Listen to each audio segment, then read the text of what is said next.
Shobs, Ano yun? natutulog ka pa ba, te? Anong tulog? Yung 2 hours, 4 hours, or yung complete package? Yung complete package. Grabe, ang dami mong racket. Inavail ko yung complete package. Sabi daw sa December pa.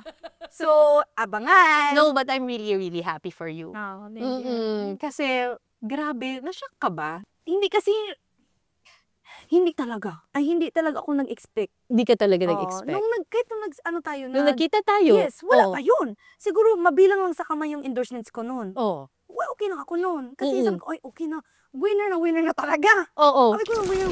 Hala, times 3, times 4, times 5. Hala, giatay ka diha. Hindi na talaga. So ngayon, Grateful. ilang beses, nakakatulog ka pa ba? Yung tulog na, December 2 hours. daw. Pero, hindi naman, exaggerated yun. Nakakatulog pa naman, hindi lang yung kompleto. Pero, okay lang. Okay lang. Okay lang kasi seasons po to, Miss Cara. So, What do you mean seasons? ang buhay po kasi ng pag-artista ay seasons. I would say, hindi lahat ng season is nasa ka. Parang, like a wheel. Sometimes you're in the up. Minsan nasa itaas, minsan nasa ibaba. Alam ko, and I'm also aware, and I acknowledge that this season of my life, yun talaga yung season na walang pahinga. So, tanggap mo na darating ang panahon na hindi ka na sikat? Okay lang yun. Kasi may mga bago na naman darating. Di ba, mapapalitan yan eh. Yung mga artista, hindi naman sa in-expect ko talaga na mawawala talaga akong gaysa. Hindi naman sa ganun. I just know, and I'm also aware na ganun yung buhay ng mga artista. Sa industriyang ito, there's competition. There will be another you. It's just that, how will you maximize your era, your time? So, now that it's my time, I'm just gonna enjoy it, maximize it, invest, kung ano man, and enjoy the moment. Yun lang naman po yung... Pero bukod doon, alam ko may reason din kung bakit talagang parang kayod kabayo ka ngayon. Kasi may pinaghahandaan ka para sa pamilya mo. I'm just really happy po, and I would say talaga, I'm in the point of my life right now na lahat ng pwedeng ibigay na blessing sa akin ni Lords, kukunin ko yan. Hindi para sa akin, kundi para sa pamilya ko po. Kumusta na ba yung pamilya mo? Alam ko nung last tayo nag-usap, sabi mo, ang pangarap ko lang ay mapatayuan sila ng tahanan, yung aking mga kapatid. Gaano ka nakalapit dun sa pangarap na yon? Maybe next year buo na siya. Next year buo na siya. Saan to? Sa Mindanao, and then bumili din ako sa Saan Cebu. sa Mindanao? Sa Polomolok. Polomolok! ETA ko ay mga next year. Next year is my goal talaga na mapatayo na siya as much as soon as possible. Sa Polomolok? Yes, sa Polomolok muna kasi doon na po sila nakapag-enroll ngayon. So parang practicality-wise, doon talaga muna dapat ngayon. So nakabili ka na ng lupa? Ilang square meters? Ha? Ilan? Meron ako nabili 800. Oh my God, Bella! Ang laki! Kasi ngayon, ang pinaka-paborito ko pag tinatanong ko yung mga kapatid ko, anong color ng kwarto gusto niyo? So, tigi-tigi sa silang Never kwarto? Ang dami nga nila. Sabi ko nga, baka 2 per kwarto. Oo. Mga kids. Kasi, yun lang naman, kasi never namin yun na-experience. Na-experience namin kami lahat magkakapatid. 8 kami sa isang kwarto. So, gusto ko lang maranasan nila na may sarili silang space. Ang bago lang kasi talaga, miss. Sobrang saya ko na. Sayo naman. Sana makompleto kaagad. Bakit yun ang pangarap mo? Batagal mo ng pangarap na magkaroon kayo ng sariling bahay? Growing up, wala po talaga. Never kami nagkaroon ng sariling bahay namin. Higit sa lola palagi. Oo. Sa Cebu, sa Polomolok, wherever we are, palagi kaming nagre-renta. Wala kaming sariling bahay.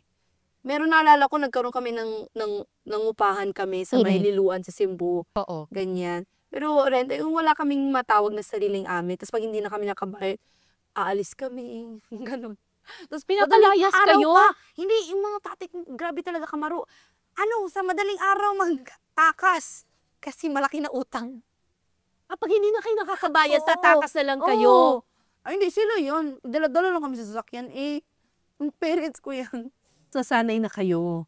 So, nung bata ka, pinapangarap mo talaga yun? Kaya nga pinangarap ko po yung pagiging doktor kasi alam ko, yun yung pinakamalaking sweldo, di ba? Oo. Pag nasa probinsya ka, either doctor or lawyer, dun ko pinush yung sarili ko para magkaroon ng malaking sweldo and eventually maka-abroad kasi yun yung di ba, yun yung mindset ng mga mga tao, mga probinsyanang kagaya ko, abroad is the key. At nag-take ka ng physical therapy. Mm. Kumusta na yung Ayun na. pag-physical therapy mo? Ayun na siya, parang ako na yung kailangan ng therapy na Pero Hindi, hanggang ano ba yung inabot third mo? year, third year. Third year, so isang taon na lang. Isang taon na lang. Do you still dream na one day Yes. matapos mo siya? Yes. It's gonna be a lifelong regret if I will not pursue my studies kasi I for sure know how much it's gonna help me in the future. Totoo yan. Kung mapagpatuloy ko po siya. Mm-mm. And ang nangyari nga po na ito ay seasons man lang. So, acknowledge in the season, Shuvi, sacrifice mo muna your happiness. This is all for your family. And also for your future as well. So, pero ang true happiness mo, maging doktor. Hindi. Oo. Talaga. Maganda yun. Okay yun. Huwag mong bibitawan yun. At wala namang edad sa pag-aaral eh. 'Di ba? Kahit na mas matanda ka na. Bakit parang iiyak? nakakainis. Bakit? Open forum pala to. Hindi. Binigyan lang kita ng advice. Bakit parang biglang ano ka? Hindi kasi ayokong bitawan siya. Pero ngayon kasi, Miss Karen, na sobrang ganda kasi ng career ko ngayon. Yes, yes. And I pag understand. Sobrang ganda ng career mo, mas lumalabo yung chance na yun na makabalik ulit. Unless I'll take up something na online, yung kaya ko i-juggle while I'm in the industry. My course requires a lot of face-to-face practical exams. The course itself, kailangan talaga face-to-face ko siyang pinupuntahan. Kailangan mo talaga itigil ang pag-artista. Hindi siya yung parang kaya mo isabay. Correct. So, sabi ko, baka, I'm still young naman. Hanggat hindi siya nawawala sa puso mo, hindi yan mawawala. 'Di ba? Kung gusto mo, darating yan. 'Di ba?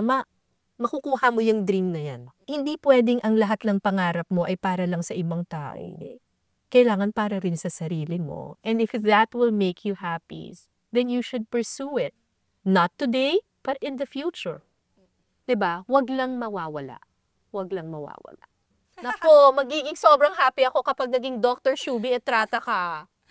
Kayo na ba? Alam mo, itigil, hasan yung handler ko? I-cancel lahat. Joke Mag-aaral lang. na pala ako. Hindi, talaga. In time, in God's perfect time. Alam mo ako, nung bata ako, ang pangarap ko maging isang profesor, katulad ng aking mga magulang. Tapos pumasok ako sa TV, naging reporter ako, and nung nag-20 years na ako as reporter, doon ko na rin sabi, baka pwedeng i-pursue ko na yung childhood dream ko. Teacher na ako ngayon. 10 years na ako nagtuturo. Diba? It's never too late for anyone's dream. Aabot ka rin dyan.